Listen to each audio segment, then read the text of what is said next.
and welcome back to Without a Doubt, the podcast. I'm your host, Mad, a cycle breaker, entrepreneur, and a sprinkle of reality. This podcast is a place where we celebrate living life authentically and organically as ourselves. We're the ones breaking cycles, making waves, and living out the truest versions of who we are meant to be. Oftentimes, I'm told I'm very open and honest, and oftentimes it's when I'm being most vulnerable. On the last episode, I briefly talked about how I canceled my birthday party. As embarrassed as I felt, as hurt as my ego was that I had to cancel, how disappointed I was in the feels for needing to cancel my party, I'll still share and I'll still talk about it. I do not enjoy sweeping shit under the rug, and I do not think that ignoring issues solves anything. I will apologize when I am wrong. I will speak up when it's needed. And I think it's important that we stand up for what we feel. I think sometimes being vulnerable can get a bad rap. We associate it with being weak, needing help, being whiny, or whatever else you may think along those lines. But really, being vulnerable is actually a door into the magical world of superpowers. What exactly is being vulnerable? It's being open to emotional or physical harm, risk, or attack. It involves exposing one's truths, thoughts, feelings, and emotions, even if that means being perceived as weak or imperfect. Vulnerability requires courage and authenticity. It involves letting your guard down and allowing yourself to be seen and understood by others, even if that means being misunderstood. Embracing vulnerability can lead to deeper connections, personal growth, and a greater sense of empathy and understanding towards yourself and others. I'm going to dive more into this in a minute, but first, I really want to get into a little sprout of vulnerability. Have you ever been vulnerable with someone and then that person used it against you? Did that make you feel like, wow, I really won't do that again. I will not share that. Have you ever felt the need to let your guard down and then it comes back to bite you in the ass? Being vulnerable definitely has those risks. A lot of times we mask these vulnerabilities at work, with people we don't know well, or in any kind of setting where we're just uncomfortable. Being vulnerable can lead you into some tricky situations where people will know a deeper level of you. And I recently learned my lesson hardcore with this, actually with someone in my family, where she used a ton, if not all, of my shared vulnerabilities against me to minimize me. This is most likely the nastiest use of vulnerability, and if anything, it just proved to me what kind of person she really is, alongside the lack of emotional intelligence. We all learn our lessons, right? Despite these moments where my vulnerabilities seem like they should be in a garbage can, I tend to think that these actually give me superpowers. And I've seen this myself. At one time in my life, I made a 180-degree life change to get fit from being fat.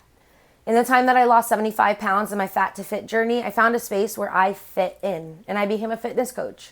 I was able to use my journey to guide and push others into a better self. When I coached cycling classes, I could tell them my story. I would be on the bike, I would be riding, we would be in the middle of a song, and I would just go off about how I struggled, how I had been there, and I know that they could get there too.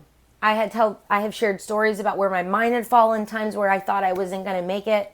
And I used my vulnerabilities about being overweight and uncomfortable to lead them into a mental state of yes, you can. This also opens up pathways for relationships and relatability. People want to relate. People want to share. People want to fucking talk about themselves. Side note, my grandma's friend, she is so cute. Any story, any piece of any little thing, this woman will find a story to share. She is a queen of finding relatability. And I think, though, when you can seriously relate to someone, you're going to hit a little vulnerability point that they also have. And that will give you the power to connect even more. Building into genuine connectionships. I did this when I was reading this earlier. Build connectionships. Maybe that's what I need to call this. Vulnerability and connectionships. Building genuine connections and relationships. So much shit these days is just surface level. I don't want that small talk. I want that big talk. Tell me about your conspiracies. Tell me about a story that changed your life. I want to divulge all the things that I think are cool. Or I want to be taught something that blows my mind. Make me remember you. And honestly, the best way for that is to get vulnerable. Side note, this is not in my outline, by the way.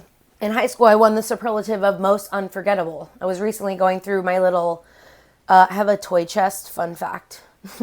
Like a toy chest that my mom had when I was a kid, since I was a child. It says Madison's Toys on it, and it's full of high school, middle school, elementary school projects. It's just loaded with like my 18 and under life.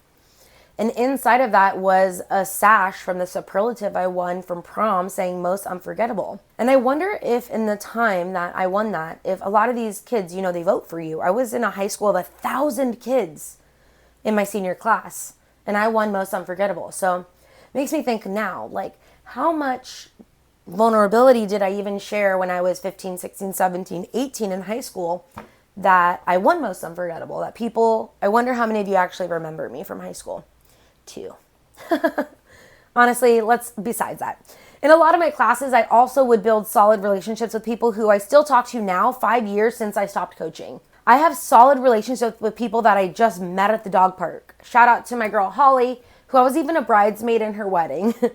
These relationships came from being the authentic version of me, getting real about not just me, but their lives too, sharing their vulnerability, their stories, and not holding back about their own opinions or my opinions. It's about having respect for the other person, giving them the respect to build the trust, and giving them the space to be open, to be vulnerable is truly key. In order to be more vulnerable, you need to start by acknowledging and accepting your own emotions, your thoughts, and your own insecurities. It's important to practice self-awareness, which most people don't fucking have, and self-compassion, which also we're all working on, right? Allowing ourselves to be honest, open about just like whatever feelings and experiences. Some of my best conversations come from other people who have the willingness to get nitty-gritty about some of their own life experiences. These conversations end up holding so much more space than you even realize. These are the conversations that tend to stick. Being vulnerable, it's going to take courage. It takes risk-taking, and it takes confidence. Being vulnerable is not easy. Linda Holt, a professor of social leadership, says, vulnerability is not an emotional free-for-all. It isn't simply about saying, I don't know, or crying in public, or worse, just telling everyone your innermost secrets. It's a superpower that enables you to move people from where they are to where they need to be for their own well-being.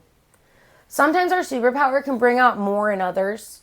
This is where I think we need to make sure we're fostering environments that allow for us to be more vulnerable, more open, and more real.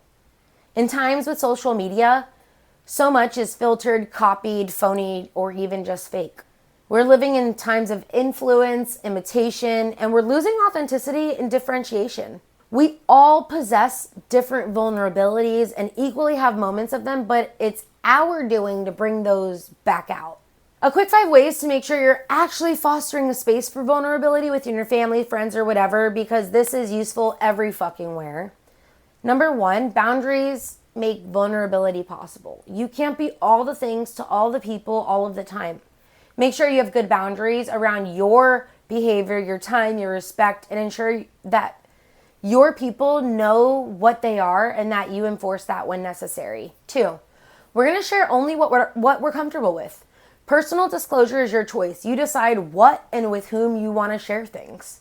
And it's perfectly okay to acknowledge that you need some support and space without even acknowledging the context.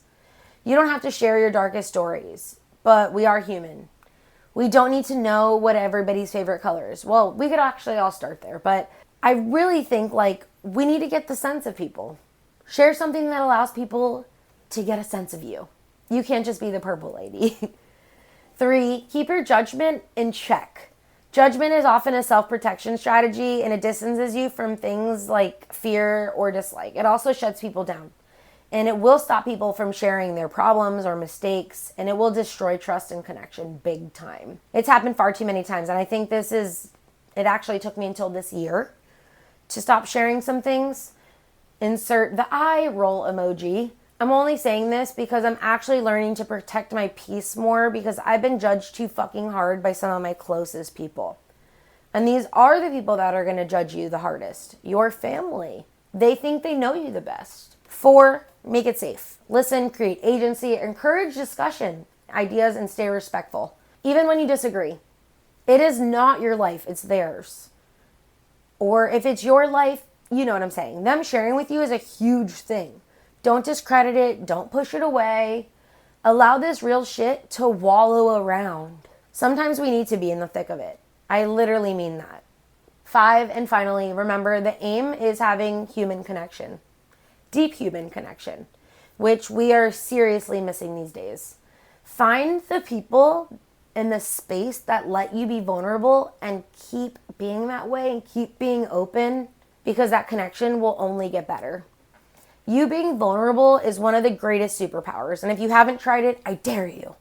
It feels so cool, it feels awesome, and it feels freeing. But it's also not something to let go lightly or take lightly, especially if somebody's sharing these things with you. Go off into this rough, cruel world. Go get them. You're without a doubt a badass. You can conquer it all. Don't you forget it. I will see you next week. XOXO, your girl Mad. Peace out. I actually have a really fun podcast coming up with my friend Lindsay, and I cannot wait to talk more. She has a master's degree, but she is a polyamorous expert. So yeah, more to come. Can't wait to talk. Bye.